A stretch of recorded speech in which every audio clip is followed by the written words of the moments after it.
welcome back to another episode of From Chains to Change, Acadiana. I'm joined again by Kiana Calloway. We're going to talk about, here on episode 8, about mass incarceration in Louisiana. It's right where we left off. Exactly. And so we're going to pick up where we left off last time. We were talking about solitary confinement, mass incarceration, and that there is no really good rehabilitative space both in the prisons or even outside, right? Because we have lawsuits going on against the state of Louisiana about conditions of forced labor. And as you were mentioning, right, these incarceration is slavery by any other name. We have forced labor in hot conditions on what used to be, I don't know if everybody at home knows this, what used to be a plantation. That's where Angola was built, was a plantation. And then you have solitary confinement in the internal space also. And so there's not really a good rehabilitative space for anybody who's incarcerated in Louisiana. But thinking about mass incarceration in Louisiana, you touched on a couple really, really good points that I want to make sure folks at home hear either for the first time or hear again, right? And that's about how incarceration, both nationwide, but especially in Louisiana, mirrors so much of what we saw in slavery, right? Yes. For those who don't know at home, Louisiana is one of the only states when you are sentenced not only to time in prison, but you are sentenced to, I believe the terminology is hard labor. Hard labor. Hard labor, right? Being forced to work. And a couple years ago, there was an amendment and there was discussion about banning slavery and other things in our state constitution, and it failed, right? People did not vote for it, as inhumane as you can imagine that being. Here we are in 2025. And so I was wondering if you could talk a little bit more about how we see this timeline and this mirroring of these conditions that folks at home might not know. Because you brought up Michelle Alexander's book, The New Jim Crow, which is a great book for anybody who at home who wants to learn more about the criminal legal system or mass incarceration. I was wondering if you could add on to a little bit of where you left off last time. Yeah, so definitely when we talk about incarceration, when we talk about incarcerators, when we talk about a system of just of bias and unjust laws, we have to kind of point our fingers here in Louisiana. There's so much so many of Louisiana's community members that have been desperately impacted by these systems. It's kind of absurd when you think about it. When we break it down into disparities, we know that 1 out of every 3 African American households have been impacted directly or vicariously by mass incarceration. When we look at it, we understand that many of our black communities are underprivileged and targeted.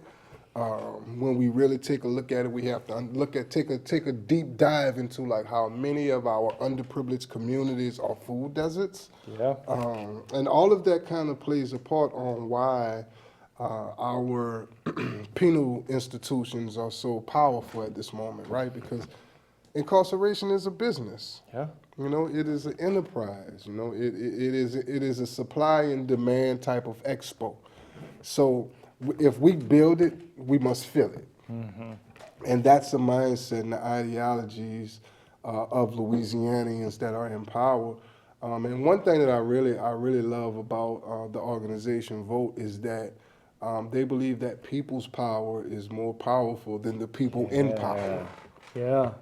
And that makes sense, right? Because we can identify the issues because we are pulling seats to these tables when we have individuals who are in power making these decisions for communities that they know nothing about, right? How you gonna put ice cream on my menu when my entire family is lactose intolerant, right? But here we are, we have to eat ice cream and now our house smelling like But just to be mindful about incarceration in Louisiana, it's intentional.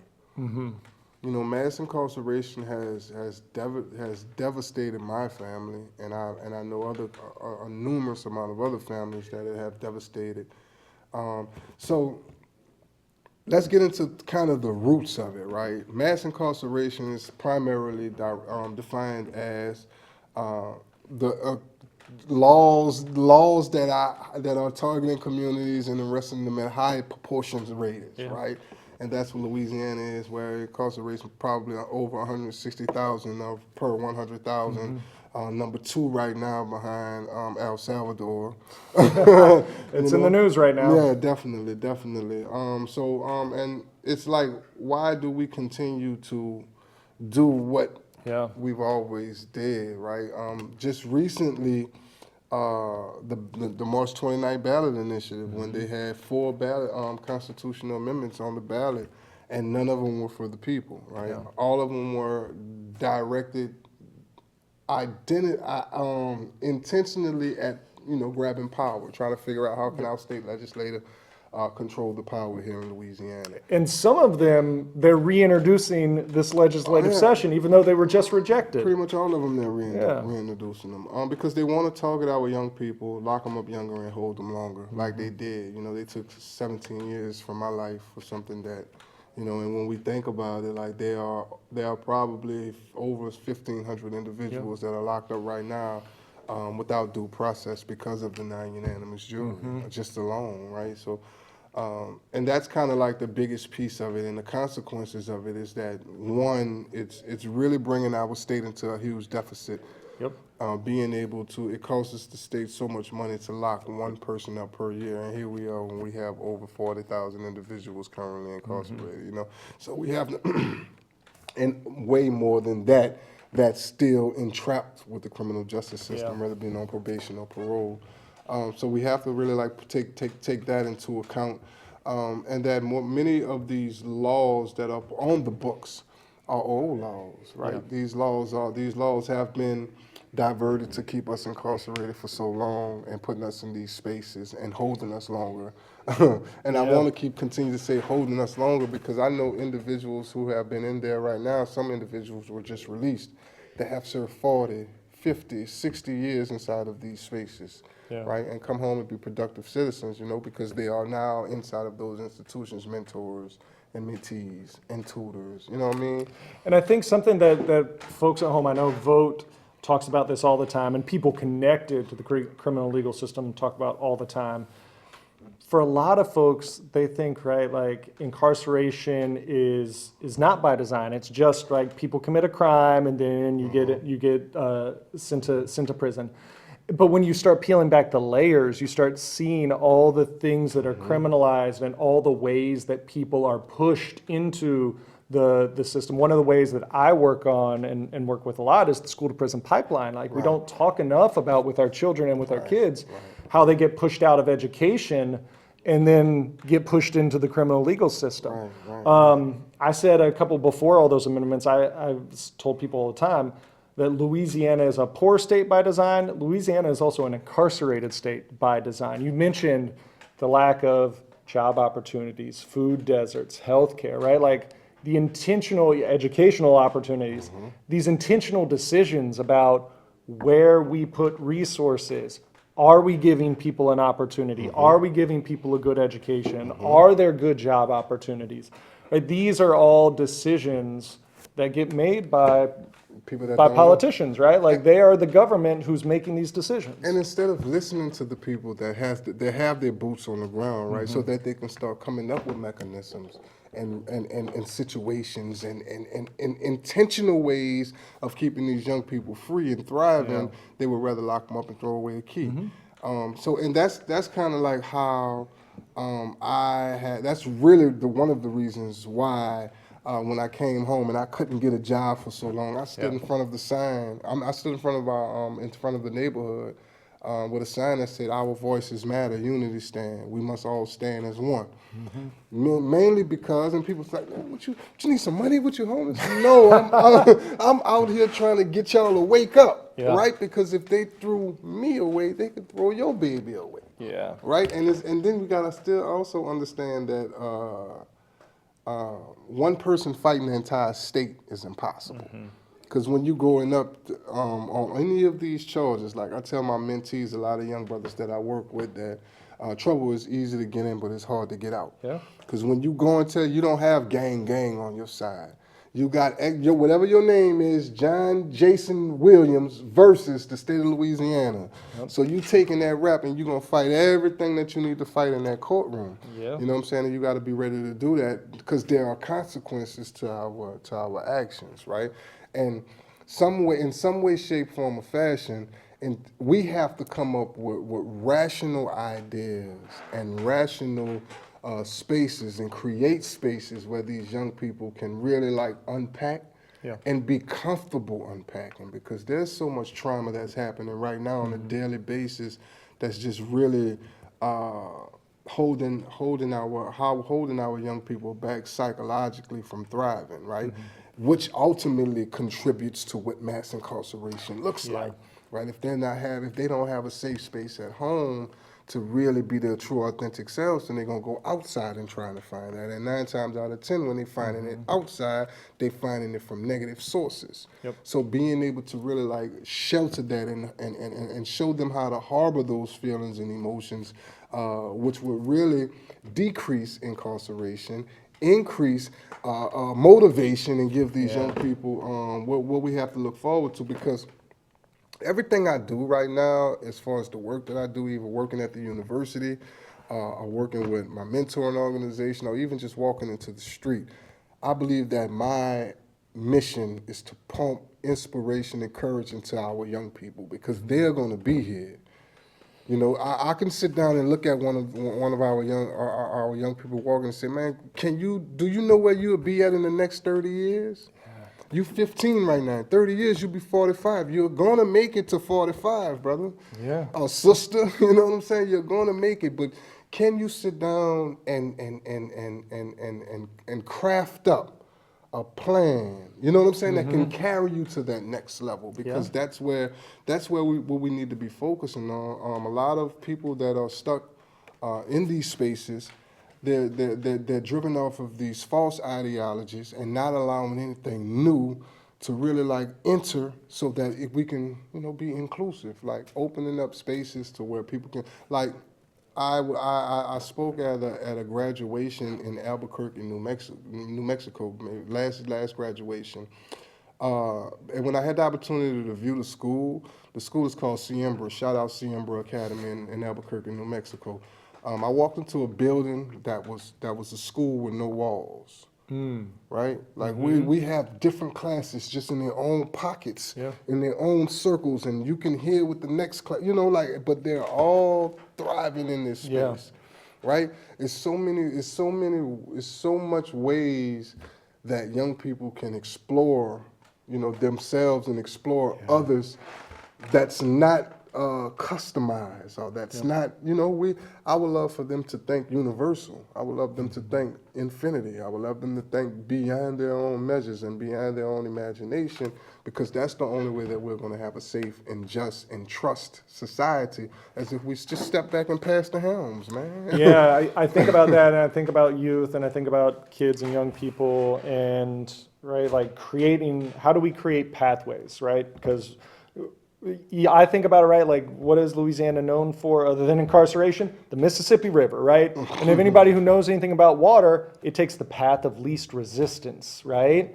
And so how many people in Louisiana have hit resistance or barriers or obstacles that are no fault of their own, or that are created by the state, and then you take a path of least resistance, which has negative outcomes. Right. And so when we create opportunities, when we create pathways, right, when we create educational opportunities that can look diverse and can fill many different spots in students' needs, when we also create those opportunities in our facilities, right, like, there's just so much more opportunity for positive outcomes, right? We have so much research about the negative outcomes of incarceration, the negative outcomes of poor education, right? Like how it leads to incarceration, the negative outcomes of solitary confinement.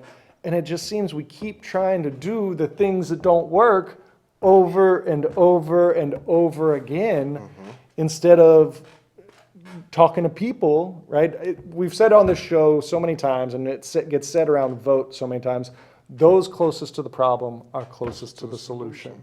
And we never call on those people for their expertise, right? Like nobody's going to be more of an expert than you, somebody who's lived it, somebody who knows it. And now lived experience is awesome, but also being rational, right? Because even through my lived experience, I have a lot of biases that I have to work through, right? Even walking through certain spaces and sitting in certain meetings and being on certain task force or transition committees, I have to work through my own internal biases because I don't want to be the one that walked out of this room empty.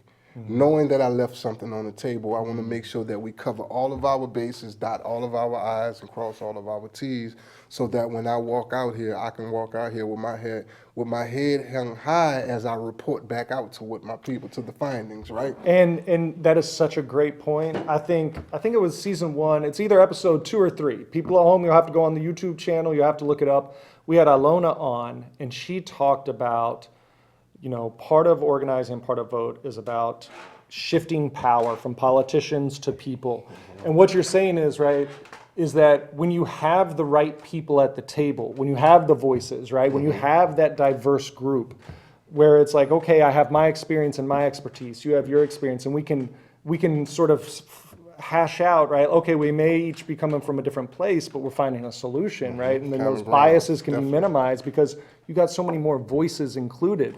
And right now, if you look at the legislature, there are not a lot of voices included. There are not a lot of voices included. And sometimes for those of you who have been to give testimony, oftentimes the testimony is ignored. Yeah, are they in their phones? Or they're on, I just watched the 9-year-old testifying at the Capitol. saw that. And So powerful. And the chair committee at the beginning of her speech, he was in his phone. Like he wasn't even paying attention to this young lady down there, pouring our hearts out, telling them to protect me, invest in me. And he just up there on the phone. Hey, you're almost up to your 3 minutes. It had to be somebody to tell him she's almost finished. Let her finish, Yeah. So that's where we need to kind of separate the real from the fake. These people that are sitting up there, they show us every day that they are fake leaders. They are fake representatives. They are fake senators. They're up there for personal gain. I think people, us, power, we need to identify these fake leaders and remove them from their duties because they're not doing our communities service. They're doing our communities a disservice by these racist laws, by these bias policies that they're trying to pass, and by these non-inclusive ideas that they're trying to implement throughout our state. That's not what we believe in. We believe in inclusive. We believe in diversity. We believe in equity. We believe in every person having their ability to pursue happiness, right? That's what we believe in. So if we don't have our individuals that's representing us sitting in that seat, being our voices, then we're not doing our jobs. We're allowing them to continue to drive our state into off the cliff. Off the cliff like we once were. And I'm not saying that we're gonna wake up tomorrow and all of this is gonna happen, right? I can't just identify that, okay, if everybody come together and say we're gonna change and wave the magic wand, it's gonna happen. No, it takes determination, it takes persistence, right? It takes obligation to really dive into what issue is important to you as the people at home I'm speaking. And I really appreciate Kiana coming all the way out to Lafayette from New Orleans to talk about this because a lot of folks are convinced that incarceration, crime is a Shreveport, Baton Rouge, New Orleans issue. But it's right here. It is right here in Lafayette. I live in Lafayette. I'm here every day, right? Like everybody in the Vote local chapter is here. And it's something that affects all of us. I don't think I've come across a group, like everybody is touched by mass incarceration in Louisiana in some way. And it's usually in a negative way, I would say it's all in a negative way, but it's an issue that is statewide. It's not just... Yeah, it's just not in my backyard. Yeah. A lot of people try to ask me like, man, how did you get through it? What was the biggest piece for, your incarceration, your experience? And I tell them that I'm not a needle in a haystack. I'm a needle in a stack of needles. because a great way to put it. yeah, even though I've kind of endured it and pushed past it. Now I'm also enrolled at Loyola. I'm working toward my bachelor's in criminology. Been in school for maybe about 9 years now, and mainly that's where I'm at, to try to educate myself as much as I can on the systems that are placed before us, so that now I can sit at these tables and understand what you're understanding, right? And I won't allow anything to kind of like deviate that. And being able to work with directly impacted individuals on a daily, man, I think that that's powerful, because it gives inspiration not only to me, but also to my friends and my family, because it trickled through, right? I see so many brothers and sisters coming home doing great work, just doing, living their lives, living their best lives, to the fullest, and smiling every day, and not worrying about where they come from or how they should endured it. But as we move forward, I need to really like focus on the individuals. Like I said once before, that's still currently inside of our penal systems here in Louisiana and abroad. Like, these individuals they are human, right? They are prone to making mistakes. We all make mistakes, and some of them go less seen than others, But the ones that really are in there for either crimes that they actually committed, or individuals that are in there for crimes that they did not commit, I always want to let you know that you're in my prayers. I love you, I see you, and I hear you. And I'm going to be fighting for you until I leave this earth. That's powerful. And I think you brought up in our last episode the moral feeling about, right, like all humans have value, right? And we need to make sure that we hold that central, because we see every day the ways that people are dehumanized. And I think what rings true in mass incarceration in the criminal legal system is too many people think the dehumanization is justified. They think you deserve it because of X, Y, and Z. And we got to really hold true to that moral compass of, right, all humans have value, and that even if you have committed and done something terrible, you still get treated humanely, because you are still human. Right. So, Kiana, thank you for coming. Time flies by on this show. It has already been another episode, and I know it's like we just started filming, and it's already another episode. I want to remind everybody that we have our June vote meeting on June 19th. It's right down here on the scroll. It is Juneteenth. It is at Trendy Spaces from 6 to 8 p.m. So that's June 19th, Juneteenth at Trendy Spaces from 6 to 8 p.m. Kiana, thank you so much for joining us. Acadiana, we will see you again next time. And remember, no surrender, no retreat.